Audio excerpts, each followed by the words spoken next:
Hey, I'm Mike Baccarella, and today we're going to take a look at some ways that George Benson used arpeggios to create some cool and interesting lines. Let's take a look.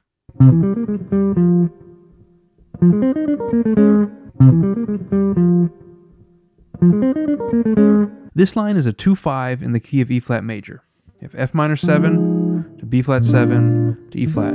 Now in this line we're never going to get to E flat, so we're just playing over the F minor 7 and the B flat 7 portion. He starts the F minor line by playing up a C7 arpeggio.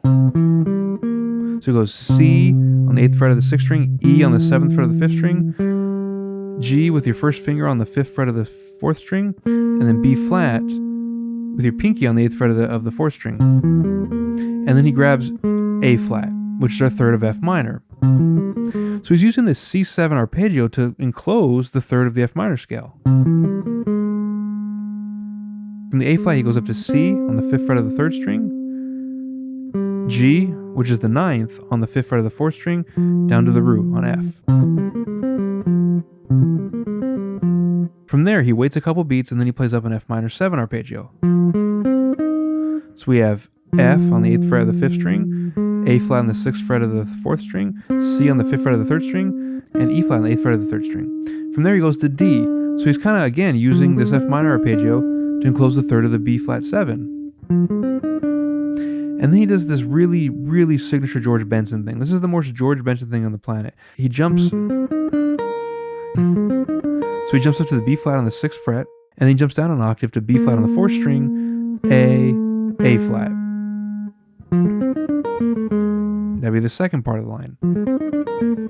When George picks this, he sweeps the first parts of the arpeggio and then alternate picks the rest. So for the first half of the line, so... and then go down, down, down, up, down, up, down, up, down. Now rhythmically, the F minor portion of the line starts on the and of 1. The second measure, the B flat portion, starts on the and of 2. It's mostly 16th notes. 1 E and a 2 E and a 3 and 4 E and a 1 E and a 2 E and a 3 E and a 4 E and. There's a couple cool things we can grab from this line. Besides just being a cool George Benson line, we can grab this idea of enclosing chord tones with arpeggios. So I can play up the C7, land on the third of F minor. I can play it in different positions. And I should experiment with that on all kinds of places, because this is a really cool line that can make our F minor sound even stronger. And we can do the same thing from the F minor to the B flat 7, like the 2 to the 5.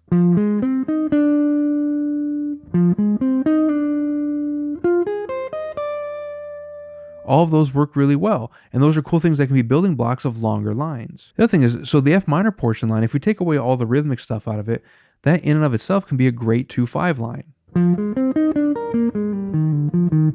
So 2 beats of F minor 7, 2 beats of B flat 7, land on E flat major 7. So I'm just going with this line as is without any of the rhythmic stuff.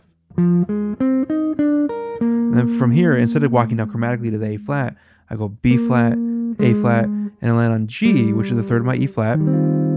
I go G, E flat, D, F, E flat, B flat, and land on the 5th. So that line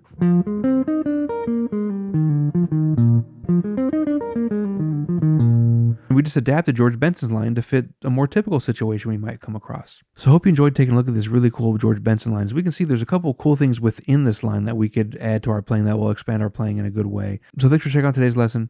Keep practicing. I'll see you next time.